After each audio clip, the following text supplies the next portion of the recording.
Hello दोस्तों, GD के analysis channel में आपका बहुत बहुत स्वागत है। आज इस वीडियो में बात करने वाले हैं विकास लाइफ केयर स्टॉक के बारे में। तो यहाँ पे कंपनी ने एक न्यूज़ फ्लैश की है, तो न्यूज़ को एनालिसिस करेंगे। साथ ही मैं आपको बताऊंगा इस कंपनी के बेसिक फंडामेंटल क्या है और टेक्निकल चार्ट में जाने की कोशिश करेंगे शेयर में क्या अप ट्रेंड और डाउन ट्रेंड रह सकता है। तो चलिए स्टार्ट करते हैं आज की वीडियो। अगर आप मेरे चैनल पर फर्स्ट टाइम विजिट कर रहे हैं तो आप मेरे चैनल को सब्सक्राइब भी कर सकते हैं अगर आपको वीडियो इन्फॉर्मेटिव लगे। तो सबसे पहले इसकी क्लोजिंग देख लेते हैं। विकास लाइफ केयर की जो क्लोजिंग निकल के आ रही है ₹5.12 18 मई 2024 की। एनएससी कोड बीएससी कोड हम यहाँ से नोट कर सकते हैं, दोनों जगह शेयर ट्रेड होता है। 542655 इसका बीएससी कोड है।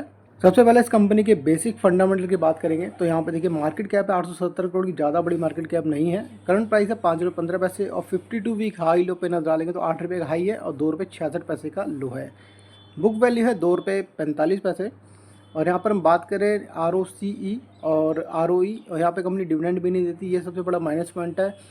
रिटर्न ऑन कैपिटल एम्प्लॉयड और रिटर्न ऑन इक्विटी, ये एक बेसिक होता है कंपनी के एक ग्रोथ जानने के लिए। तो रिटर्न ऑन कैपिटल एम्प्लॉयड का मतलब होता है कंपनी के पास जो भी फंड्स हैं, जो भी कैपिटल है, उसको अपने बिजनेस में लगाने के बाद कितने तेजी से रिटर्न बना के दे रही है, इस चीज़ को रिप्रेजेंट करते हैं। तो यहाँ पे -6.5% है और ये माइनस है रिटर्न ऑन इक्विटी। तो ये कम से कम प्लस में होना चाहिए, 5%, 10%, 20%। 20% से जिसका भी ऊपर होता है तो काफ़ी ज़्यादा अच्छा माना जाता है। अब यहाँ पे देखिए जो उसकी कंपनी के पास जो भी एसेट हैं, यहाँ पे बुक वैल्यू है ₹1 की, तो यहाँ पे टोटल एसेट कंपनी के पास जो है 457 करोड़ के हैं। और कंपनी के ऊपर जो कर्जा है 25 करोड़ का है। डेट टू इक्विटी रेशियो, ये इस चीज़ को रेशियो बताता है कि ये काफ़ी ज़्यादा है, ये कम है। तो 0.07 इसका बहुत कम रेशियो, मतलब कि कंपनी पर ज़्यादा कर्ज नहीं है। Q3 के जो रिजल्ट आए थे 151% गिर के आए थे। अभी Q4 के रिजल्ट आने पेंडिंग है स्टॉक के, तो यहाँ पर इसका भी इंतजार रहेगा कैसे इस कंपनी के इस बार रिजल्ट निकल के आते हैं। अब हम बात करते हैं होल्डिंग पैटर्न की। सबसे इंपॉर्टेंट होता है होल्डिंग पैटर्न को समझना जानना। ये एक नज़रिया बहुत ज़्यादा इंपॉर्टेंट है देखना कि प्रमोटर होल्डिंग बढ़ रही है घट रही है, इसमें क्या फ्लक्चुएशन हो रही है। तो यहाँ पर देखिए प्रमोटर होल्डिंग है 12.20% की, जो काफ़ी कम है। यहाँ पे कंपनी के जो प्रमोटर ने हल्की सी होल्डिंग को अपना प्लेज करा रखा है। और चेंजिंग प्रमोटर होल्डिंग पिछले 3 महीने के अंदर कंपनी के प्रमोटर ने अपनी होल्डिंग को क्या करा है, यहाँ पे प्लस करा है। यहाँ देखिए इंक्रीज करा, बढ़ाया, 1.53% की होल्डिंग को अपने बढ़ाया, ये एक प्लस पॉइंट है। पब्लिक की होल्डिंग है 70.5% के आसपास। और यहाँ पे देखिए एफ की भी होल्डिंग नज़र आ रही है 10.5% के आसपास। और डी की होल्डिंग यहाँ पर नहीं है। तो यहाँ पर देखिए एफ ने भी अपनी होल्डिंग को पिछले 3 महीने में लास्ट क्वार्टर में बढ़ाते हुए नज़र आ रही है। 3.37% की अपनी होल्डिंग को इंक्रीज़ करा है, ये एक अच्छा साइन है। अब हम बात कर लेते हैं रिटर्न के मामले में स्टॉक ने कैसी रिटर्न दी है। तो यहाँ पे देखिए पिछले एक हफ्ते में 3% की रिटर्न, पिछले एक महीने में 3% की रिटर्न। तो कुल मिला के पिछले एक हफ्ते में और एक महीने में ज़्यादा स्टॉक में तेज़ी देखने को नहीं मिली है।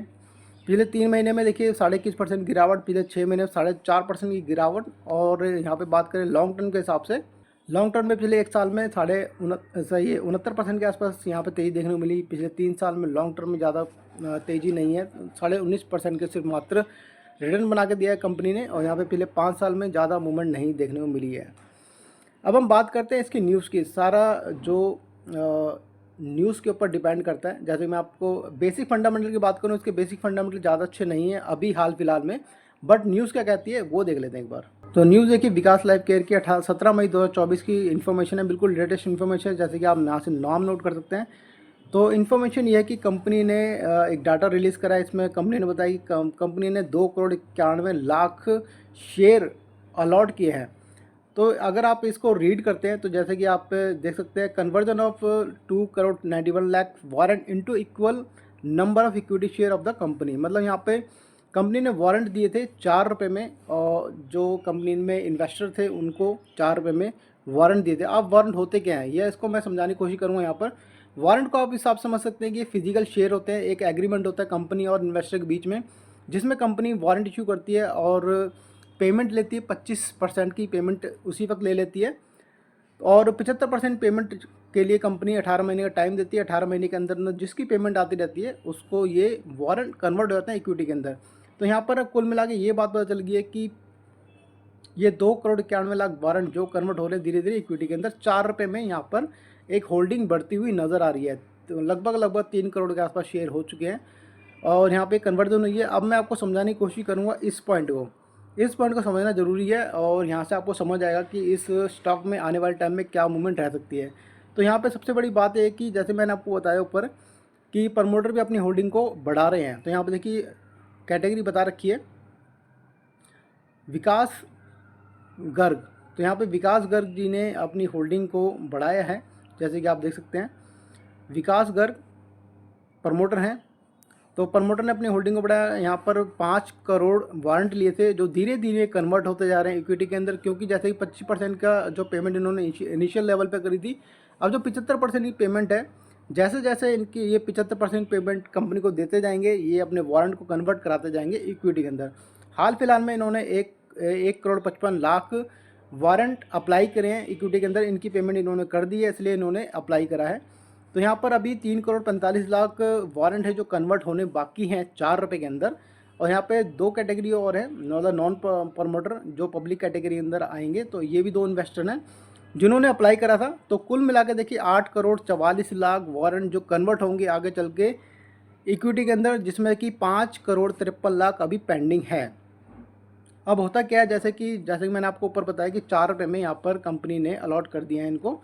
तो ₹4 का मतलब ये नहीं कि आज ₹4 में 2,41,91,00,000 शेयर दिए हैं और ये अपने स्टॉक को बेच देंगे, कभी भी ऐसा नहीं होता। अब यहाँ पर आप समझ सकते हैं, जैसे कि अब मैं आपको यहाँ पे समझाने की कोशिश करता हूँ। प्रमोटर हैं, इन्होंने अपने होल्डिंग में से 5 करोड़ वारंट में से इतने अभी पेंडिंग हैं, और उन्होंने पूरे 55 लाख वारंट कन्वर्ट करा चुके हैं। यहाँ पर इनकी नील पोजीशन है, इनके पास पूरे शेयर आ चुके हैं। अब होता क्या है, जैसे पेमेंट 100% कंपनी के पास पहुंची, कंपनी क्या करेगी, वारंट को कन्वर्ट कर देगी इक्विटी के अंदर, डीमेट के अंदर, डीमेट में ट्रांसफ़र कर देगी शेयर को।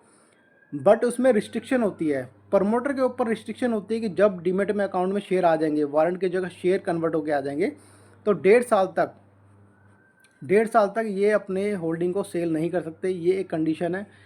और ये कैटेगरी जो है पब्लिक कैटेगरी नॉन प्रमोटर, इनके ऊपर जो रिस्ट्रिक्शन होती है वो 6 महीने की होती है। 6 महीने तक अपने शेयर को सेल नहीं करते अगर डीमेट में ट्रांसफ़र हो जाते हैं तो ये एक लंबा प्रोसीजर होता है, जिसमें शेयर 8 से 10 महीने, देखिए वैसे तो 18 महीने का टाइम दिया जाता है पेमेंट का, बट इसमें होता क्या है 6 से 7 महीने के अंदर अंदर पेमेंट कर दी जाती है।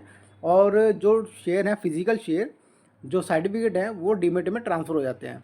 तो एक लंबा प्रोसेस है जिसको में टाइम लगता है। शेयर कंसोलिडेट होते हैं उसी रेट पर, एक टेम्परेरी मूवमेंट बन सकती है स्टॉक में अप साइड में, बट लॉन्ग टर्म में एज ए शेयर बन जाते हैं मल्टी बैगर। मैं यहाँ पर अपने चैनल पे किसी को भी रिकमेंड नहीं करता शेयर को, बट मैं एक एनालिसिस करके आपको बताने की कोशिश करता हूँ कि इस सिनेरियो में, इस सिचुएशन में होता क्या है जब होल्डिंग को इंक्रीज़ किया जाता है प्रमोटर या नॉन प्रमोटर द्वारा। तो यहाँ पर आपको कुल मोटी मोटी बात ये समझ आ गई है कि ₹4 के अंदर ये 18 लाख, ये 8,44,00,000 वारंट है, वो धीरे धीरे कन्वर्ट हो जाएंगे इक्विटी के अंदर। तो जब सारे कन्वर्ट हो जाएंगे, सारे के सारे यहाँ पर नील पोजीशन हो जाएगी, सारे जो 8,44,00,000 वारंट है जो कन्वर्ट हो जाएंगे इक्विटी के अंदर, उसके बाद ये शेयर में अप ट्रेंड देखने को मिल जाएगा। तो ऐसे न्यूज़ में टाइम लगता है, थोड़ा कंसोलिडेट होता है, उसके बाद शेयर चलने स्टार्ट हो जाते हैं। अब हम देख लेते हैं टेम्परेरी मूवमेंट शेयर में क्या बन सकती है। टेक्निकल चार्ट में जानने की कोशिश करेंगे शेयर में अभी टेम्परेरी मूवमेंट क्या बन सकती है। तो यहाँ पे देखिए अभी Q4 के रिजल्ट भी आने पेंडिंग हैं, तो न्यूज़ के चलते और रिजल्ट के आने के चलते शेयर में जो अप ट्रेंड बन सकती है मूवमेंट, ₹5.10 की क्लोजिंग निकल के आ रही है।